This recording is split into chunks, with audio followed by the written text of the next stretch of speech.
fire, or the ability to withstand great heat without being destroyed. In other words, non-flammable. I want to give you a bit of context to what we just read. For those of you who are Bible geeks, which is 99.99% of Pneuma Church, just in case if there's someone who's just wandered in and you're part of that 1%, 0.1%, just want to give you a bit of context. In Daniel chapter 1, Daniel and his 3 amigos are captured from their homeland. Teenagers, young men. If they were alive still, they would qualify to be in Pneuma Youth. And Pastor Thomas MacDonald would be the happiest man on planet Earth.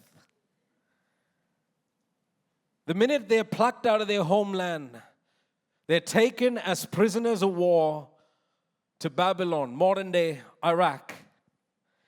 And they're put under the care of their masters and their lords. And you see in chapter 1, they refuse to be indoctrinated or subjected or even assimilated to Babylonian culture, customs, religious practices, or even diet, or even the food. In chapter 2, King Nebuchadnezzar, who was the ruler and the emperor, has a very disturbing dream. And he tells everyone who is the who's who in the genius zoo, tell me what I dreamt and tell me its interpretation. No one's able to decipher it, and he says, kill all of them. And Daniel and his friends fast and pray. The Lord visits them, reveals the dream to them, gives them the interpretation, and all these people who are earmarked for destruction are saved. After that, the king says, your God is awesome. He sees mysteries and he knows everything, and I'm going to promote you.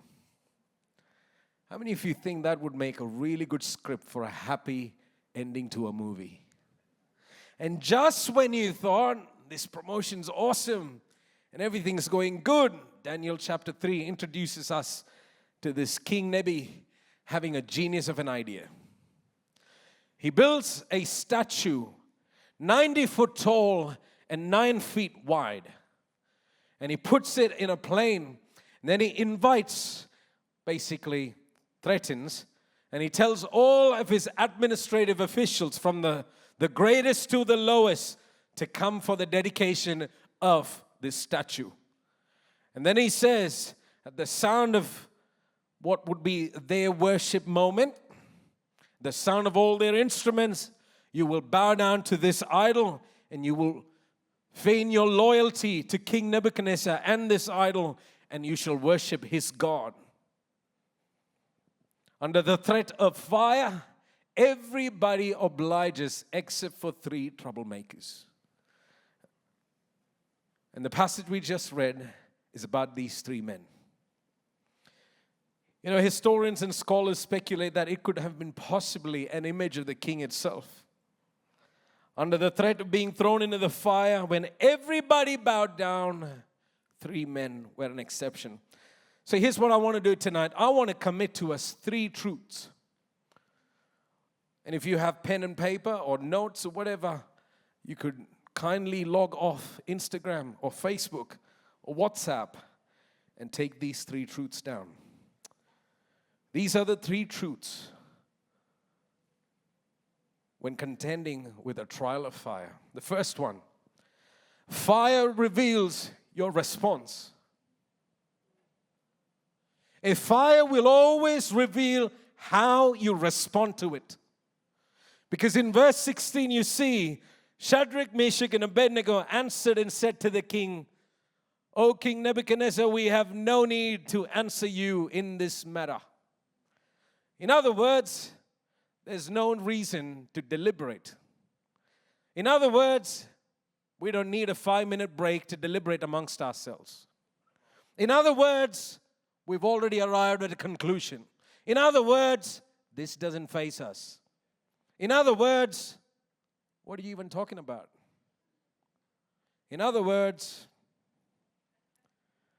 I learned that from the prophet last week. That was awesome. He would give a prophetic word and then he would say, must be a Samoan thing. I'm part Samoan. Just working on my haka. You see, when their lives were on the line, these men didn't make a big deal out of the king's threat.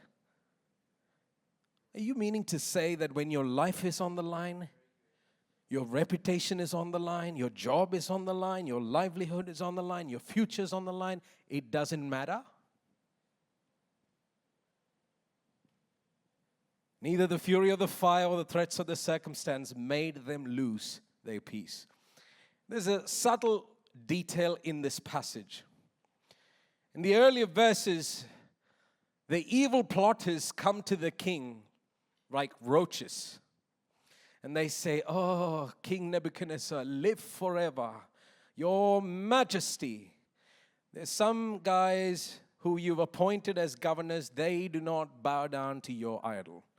Yet when the king summons these guys, they don't come with fear and trepidation. They don't come with trembling. They look him in the eye and say, oh, Nebuchadnezzar, we've already made our deal. We have no need to answer you in this matter. We don't care about your threat. We don't care about our life or our reputation. We've already arrived at peace.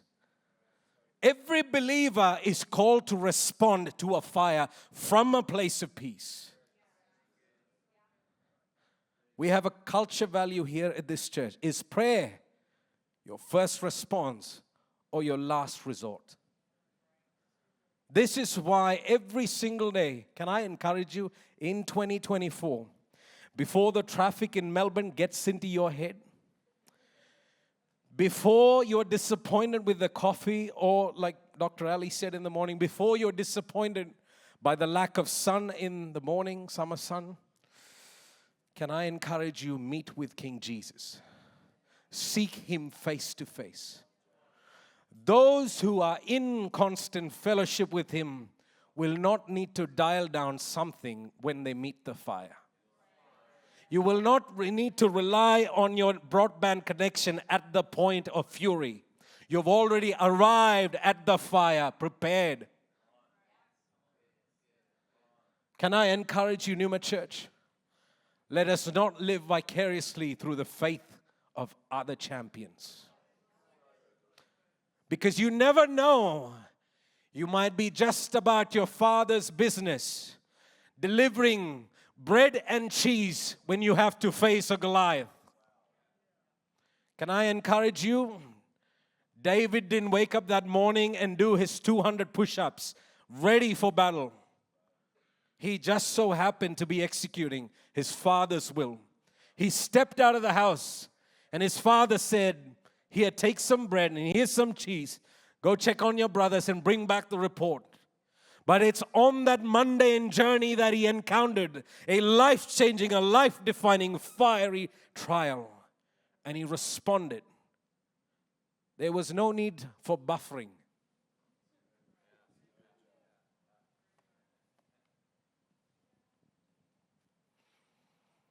Here's a few examples. Amazing men and women from the Bible and how they responded to their fiery trial. Moses, 80 years old, 40 years of military strategy and prowess and finesse, buried 6 feet under, now smelling like sheep. 80-year-old Moses leading over 1 million people at the mouth of the Red Sea with the Egyptians on their tail. Sorry, Pastor Raph. Apologies. And his people want to make him a kebab. He was not fazed. He knew exactly what he had to do. What he did was not time-tested. He didn't refer to page 34, section B, article 5, out of the leadership manual. He knew what he had to do because he was a man who had lived in the fellowship. How we respond to a fire reveals what's on the inside. An 80-year-old man, he extended his hand towards the Red Sea. It parted.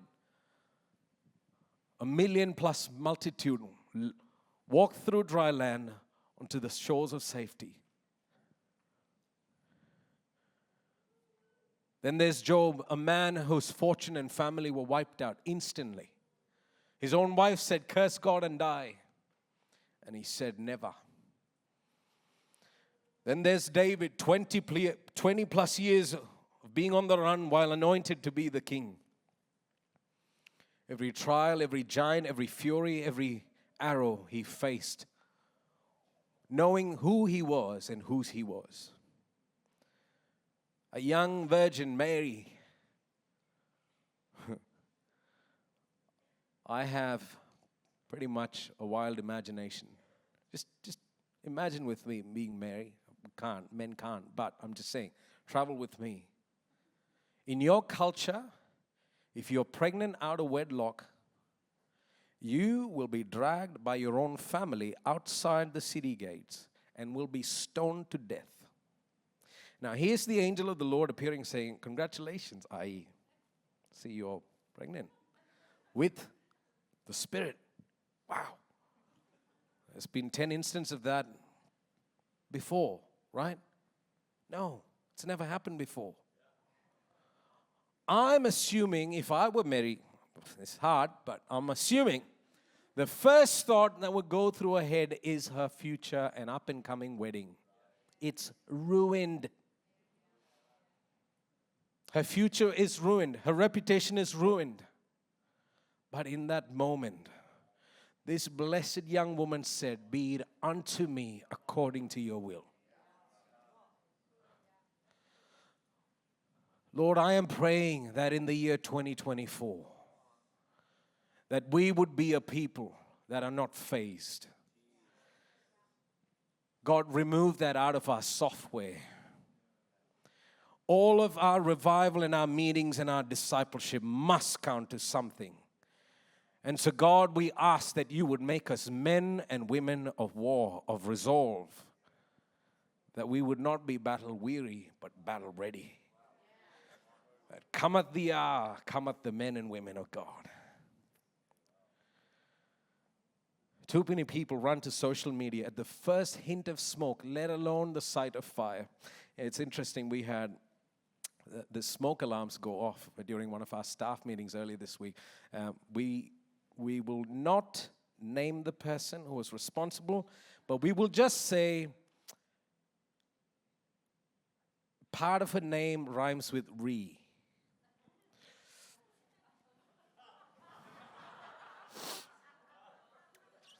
Thou shalt not bear false witness against your brother or your sister. The fear of God just came back. No, that's not true. Someone triggered the fire alarms in the men's washroom. It's a highly possible scenario. Now, that was not Cherie. If you're thinking someone else, it was Bree.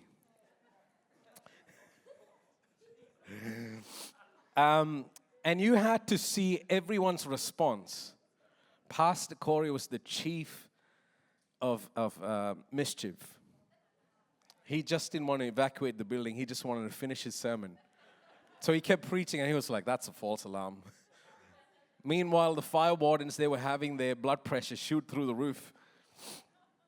Anyway, too many people run to social media at the first hint of smoke, let alone the sight of fire. Can I reveal a very big God truth? You don't need to document and advertise your life.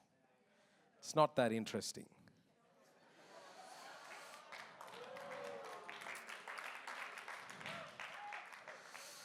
You know, Pastor Corey says, run to the throne, not to the phone.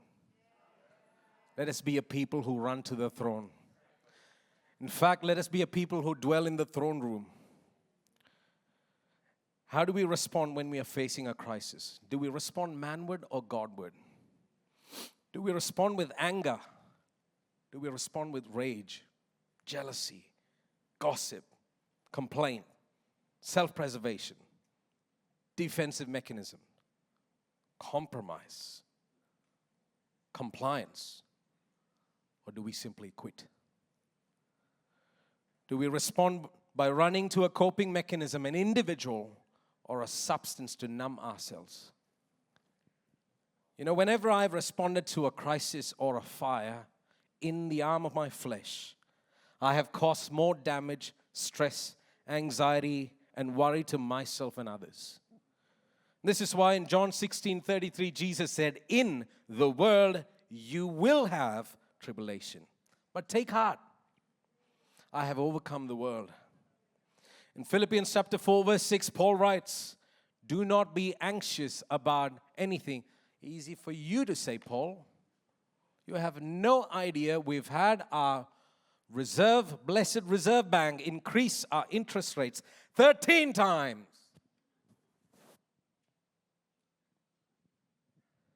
I'm yet to see the righteous forsaken. I'm yet to see the children of God beg for bread. Easy for you to say, Paul, oh, that's right. You're the guy who was locked up for the best part of your life while writing that letter to us. I think he has a point. We're not anxious about anything because his peace surpasses everything. As believers, we are not called to catastrophize our circumstances. Rather, put our faith, our hope in Jesus, who is the same yesterday, today, and forevermore. I love how Jesus responded in times of trial. You know, there are times when Jesus did not respond anything at all. He didn't say a word. They asked him questions. They drilled him. They threw false accusations at him. And they said, "Is this true?" Jesus stood like the silent lamb in accordance with the prophet Isaiah. Like a lamb silent, he was led to slaughter. As believers, can I encourage us? Let 2024 be the year we exercise the great communication skill of silence.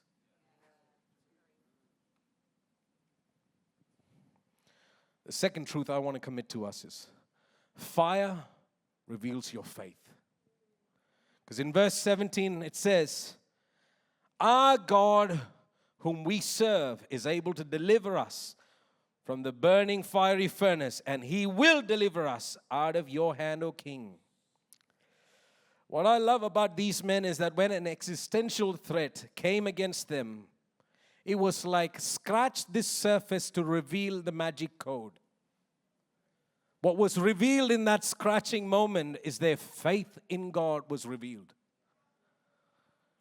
When, you know, a chain of events had prepared them for this moment. Let me tell you about it. They saw the fall of their city and the destruction of the temple of God. In that moment, they held on to their faith in God. They saw the death of their loved ones and the destruction of their leaders. They held on their faith in God.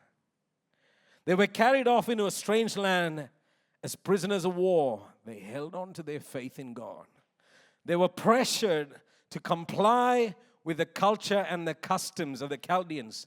They held on to their faith in God.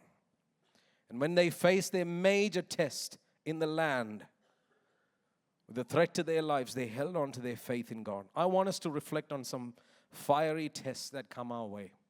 You may make a note of these things. And I want you to journey with God and journal with God and ask, God, how do I respond to these circumstances in my life? Your test could be of a financial nature, could be of an emotional nature.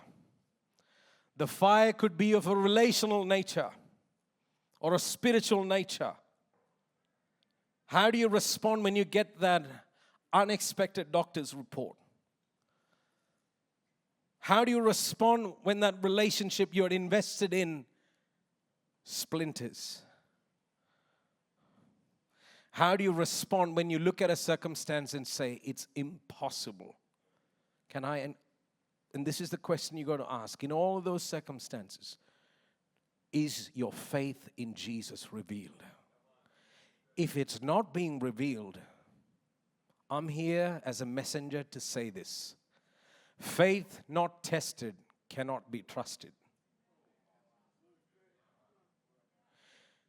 And so let us go on a journey with the kindness of God and the graciousness of God and ask God, Lord, you're willing and you're able to invest into me, but I make myself open. Flow into this area. Bring peace into this area. When Job's finances and family faced instant ruin, like I said earlier, his wife said, curse God and die. When a faithful man of God, Elijah, faced an evil Jezebel, he became weary of the mission of God. And he wanted to run away. He wanted to abandon his duty, and he just wanted to die.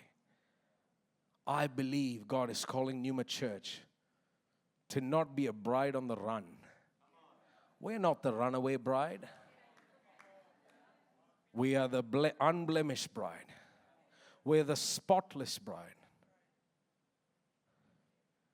7 years ago, my wife and I and our firstborn, life was beautiful in the majestic city of Dubai. And the Lord said, move. He was a little more precise. He said, put your sandals on.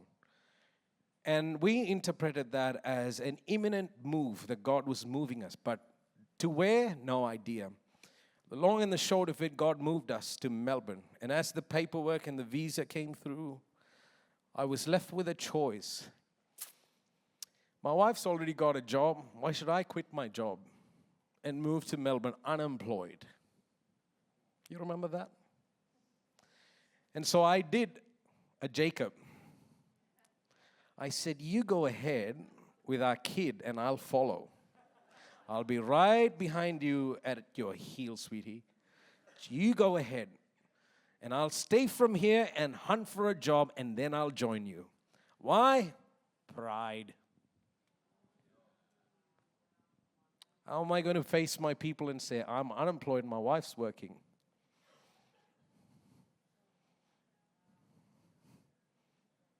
How can I say she's my sugar mama?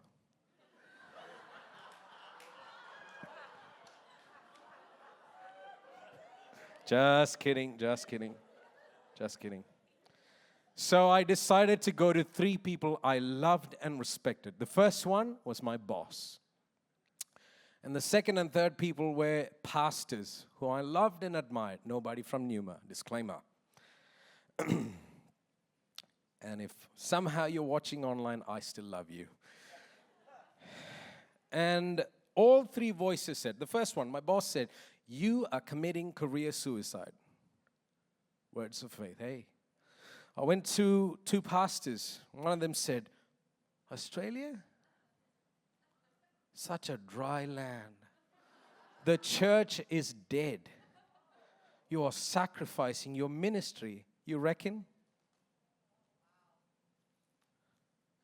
And the third person was a pastor friend in Melbourne who happened to be in the same industry. Asked me how many years of experience you have. And I said, how many years? And said, nah, there's people with 15, 20 years of the same industry experience in Melbourne. They can't find a job. They're working in servos and they're working in fuel stations. Get ready to do that gig. And I don't know, for some reason, and this is God, not me. Psalm 20 verse 7 came out of my mouth in response. Some trust in chariots and some in horses, but I trust in the name of the Lord my God. I didn't know what I was saying. I just knew that it was a song my dad used to sing. So I just said it out. Some trust in horses, some trust in chariots, but I'm here to trust in the name of my Lord, my God. Fast forward 3 months, a miraculous provision was made. I got a job that over 100 people had interviewed for that job. And when I got that job, I found out this pastor friend of mine was also one of the applicants with 20 plus years of experience. Didn't even get the first round interview.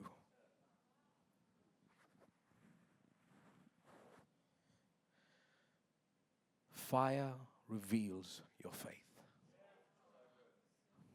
1 Peter chapter 1, verse 6 to 7. It says, in this you rejoice, though now for a little while, if necessary, you have been grieved by various trials, so that the tested genuineness of your faith, more precious than gold that perishes, though it is tested by fire, may be found to result in praise and glory and honor at the revelation of Jesus Christ. In the book of Hebrews, an entire chapter, chapter 11, is dedicated in the memory of many women and men whose faith was outstanding. And it continues into Hebrews chapter 12, verse 1 and 2. It says, therefore, since we, who? You and me. Since you and I are surrounded in an amphitheater by this great cloud of witnesses who went before us. You mean to say you can draw from the heritage of these great men and women? Absolutely yes. Are you saying you can draw from the heritage of King David? Yep. Are you saying you can draw from the heritage of Father Abraham? Yes. Because of Jesus, we've been grafted into that family. And so therefore, since we are surrounded by so great a cloud of witnesses, let us also lay aside every weight and sin which clings so closely, and let us run with endurance the race that is set before us, looking to Jesus, the founder and the perfecter of our faith, who for the joy that was set before him endured the cross, despising the shame, and is seated at the right hand of the throne of God. Jesus showed us the way. Don't look to your neighbor. Don't look to your leader. Don't look to a podcast. Don't look at that YouTube channel, because it'll all sometimes fail you. But I'll tell you who will not fail you. The founder, the chief architect, and the perfecter will not fail you. If you build your faith with the founder and the perfecter, you will not be moved. You will not be shaken. The last thing I want to commit to you, this truth. Fire reveals your worship. Because in verse 18 it says, be it known to you, O King, that we will not serve your gods. We will not worship the golden image that you have set up. You see, at the heart of this fiery trial is a test of your worship. The question is, who or what will you bow down to? One of the most prominent topics, in fact, the majority of this book deals with, is idolatry. The rise and fall of God's people and their appointed leaders, both in the Old Testament and in the New Testament, hinged on who they truly worshiped, who they made space for in the throne of their hearts. That's what it hinged on. But can I encourage you, idolatry isn't just about carved images in wood and bronze and silver and gold. No. This is what idolatry is. It is the extreme admiration, love, or reverence for something or someone. Education can become an idol. Career can become an idol. Money can become an idol. Your body can become an idol. It's not for me, I can assure you that. Your spouse can become an idol. Pastor Raph is making fun of my six-pack. Your children can become your idol. Even ministry can become an idol. But for these young men, they knew the first two commandments of the Lord that He had given to their forefathers. Exodus chapter 20, verse 3 to 5. You shall have no other gods before me. You shall not make for yourself a carved image or any likeness of anything that is in heaven above or that is in the earth beneath or that is in the water under the earth, you shall not bow down to them or serve them, for I, the Lord your God, am a jealous God. The 10 commandments have not been written off because Jesus arrived. It has been fulfilled. And in fact, the requirements have been elevated. And it is this very passage that Jesus quoted when he faced his own test. Satan himself told him, I will give you all the kingdoms of the earth. Just bow down and worship me. This is what Jesus said in Matthew chapter 4, verse 9 to 11. He said to him, this is Satan, all these I will give you if you fall down and worship me. Then Jesus said to him, be gone. For it is written, you shall worship the Lord your God, and him only shall you serve. Then the devil left him, and behold, angels came and were ministering to him. It often takes a trial to expose who or what we worship. And I figured corporate worship is very easy, or easier. You blend in with the music, you blend in with hundreds of others, you blend in the dim auditorium. You have a preference if you want to sit on the second row or you want to sit in the 50th row. There's a preference. You can blend in. But I've noticed, particularly in the last 18 months on Super Bowl Sunday and other key significant moments that have marked our church's sound in recent past, we've had such great God encounters when no song was being sung, when there was no music being played. I believe we have the best worship team in the world. Yet God has moved so powerfully when not a song was being sung or no instrument was being played.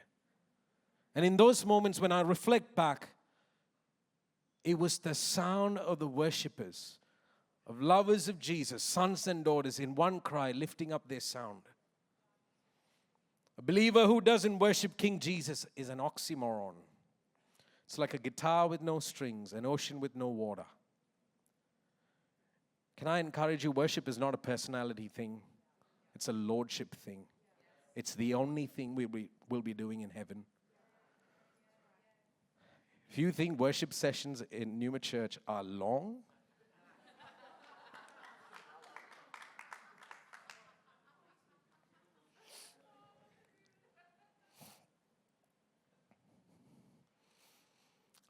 as I oversee the pastoral pillar, I am the recipient of wonderful emails and text messages. In fact, some of those people should be appointed in the United Nations. Every war would cease, every famine would be fed, every dry river would flow, every calamity would cease. There will be world peace, or so they think. So one of the feedback that I constantly get is, have you no mercy on us or consideration for us? We're hungry. This is too long. You are in for a shock, because it's the only thing we'll be doing in heaven. It doesn't matter even if your mother thinks that you can't sing, but sing anyways. I say sing aloud, praise aloud. Worship Him in all circumstances. When all is going well, worship Him. When nothing is going well, worship Him even more. King David is probably one of the best known worshipers in the Bible. He worshipped his way out of the grip of lions, bears, giants, kings, battles, evil. In Psalm 34 verse 1 he writes, I will bless the Lord at all times. His praise shall continually be in my mouth. As followers of Jesus, we are called to worship our way out of every trial and difficulty life presents. The story of these young men in Daniel 3 ends with the fire unable to destroy them. Let's read that together. Daniel chapter 3 verse 26 to 30. Then Nebuchadnezzar, King Nebi, came near the door of the burning fiery furnace. He declared, Shadrach, Meshach, and Abednego, servants of the Most High God. Hello, the tone's changed. Come out and come here.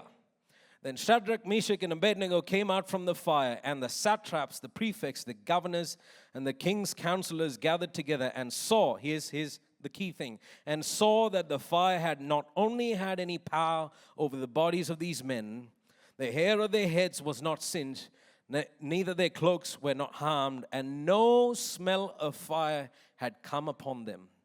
Nebuchadnezzar answered and said, Blessed be the God of Shadrach, Meshach, and Abednego, who has sent his angel and delivered his servants, who trusted in him and set aside the king's command and yielded up their bodies rather than serve and worship any god except their own God. Therefore, I make a decree. Any people, nation, or language that speaks anything against the God of Shadrach, Meshach, and Abednego shall be torn limb from limb, and their houses laid in ruins, for there is no other God who is able to rescue in this way. Then the king promoted Shadrach, Meshach, and Abednego in the province of Babylon.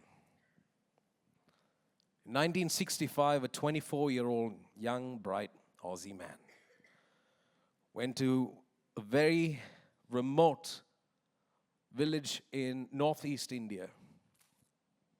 The story is very close to our family because we had friends who kind of knew this family. 1965, this 24-year-old young man went to the slums and the villages of that northeast part of India. All he saw was brokenness. He saw people with leprosy and all kinds of illness, illiterate, no access for medication. And he made it his life's mission to serve them. For the next 35 years, he and his wife and his kids planted themselves in that little village. He wore the same local clothing, ate the locals' food, blended in amongst them, learned their language, loved on them, translated literature, educated them, fed them, clothed them, loved on them. Worked with the government to bring medical help for these people. 1999, a Hindu nationalist mob, on the basis of fake news, burned to death this father and his two young sons, 10 and 7 years old, in their car as they slept on a cold winter night. Why? Because the false accusation was they are forcefully converting Hindu villages to Christianity. When the news broke out, many believers, including my own family, were shook to the core. We asked this question: if God saves people from the fire, why didn't He do it? Why didn't He do it again? Could He not have brought some form of rescue? But this I know. Now, if you ask me the question, why didn't God save them? I don't know. And I can assure you, I don't know, and I don't have the answers to a lot of questions. I simply know I will have to get to the other side of eternity to find out. But this one thing I know: in the days that followed his death, thousands of Hindu villages from around the town he lived gathered for his funeral. Churches across India mobilized an extended period of prayer and fasting. New legislation was passed to protect minorities, and the church grew in the hundreds of thousands every year. In 2005, I'm talking about the story of Graham Staines, who's an Aussie man. In 2005, Gladys Staines, his widow, was bestowed with great honor and esteem by the government of India. They rewarded her with a high civilian award. It opened the door for her and her family to finally establish a hospital in that region in her husband's name. And in front of the whole world's media and the local media and the families of those who had murdered her husband and children, she extended unconditional forgiveness to the people who murdered her husband and children. She said, Jesus forgave me. I have no right, I have lost my right to hold anyone captive. A story of tragedy and pain becomes a story of healing, restoration, and forgiveness of God. The book of Daniel never makes mention of these three men anymore. But it makes mention of Daniel again. At the age of 80, in Daniel chapter 6, an 80-year-old Daniel is still standing upright, having faith in God, believing God the test comes knocking again. New king, old trick. New devil, old trick. But this 80-year-old man opted to be thrown into the lion's den rather than worship another false idol. So that begs the question, what was it about this man and his companions and his friends? Was it the water they drank? Did they go to Pneuma School of the Spirit? They probably did, Dr. Ali. What was it about these four men that their character could not be tainted? The answer lies in 2 Chronicles chapter 34, verse 29 to 33. I want to read this to you. 2 Chronicles chapter 34, verse 29 to 33. Then King Josiah sent and gathered together all the elders of Judah and Jerusalem. And the king went up to the house of the Lord with all the men of Judah and the inhabitants of Jerusalem and the priests and the Levites, all the people, both great and small. And he read in their hearing all the words of the book of the covenant that had been found in the house of the Lord. And the king stood in his place and made a covenant before the Lord to walk after the Lord and to keep his commandments and his testimonies and his statutes with all his heart and all his soul, to perform the words of the covenant that were written in this book. Then he made all who were present in Jerusalem and in Benjamin to join in it. And the inhabitants of Jerusalem did according to the covenant of the God of their fathers. And King Josiah took away all the abominations from all the territory that belonged to the people of Israel, and made all who were present in Israel serve the Lord their God.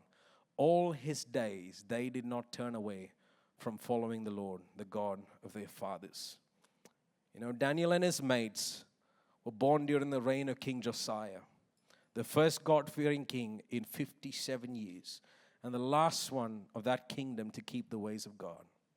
When we read of Daniel and his friends' courage, character, and integrity, we are reminded that God in advance had ordained an era of repentance, an era of true worship, and an era where the word of God was loved and exalted. When we're all far more excited about the work, God is excited about the worker. When we behold the ministry, God beholds the minister. When the world celebrates what a man or a woman can do, God celebrates what a man and woman is becoming. I believe we as a church are being prepared in revival to make a stand in the day of evil. Revival is not a long series of long meetings pioneered by any church. It's the heartbeat of every New Testament believer. If Daniel and his friends withstood an entire lifetime because they were birthed in a short-lived revival, how much more will every New Testament believer should surpass their faith, because we're living in a 2,000-year revival that Jesus started. And his kingdom shall have no end, and his dominion will not come to an end.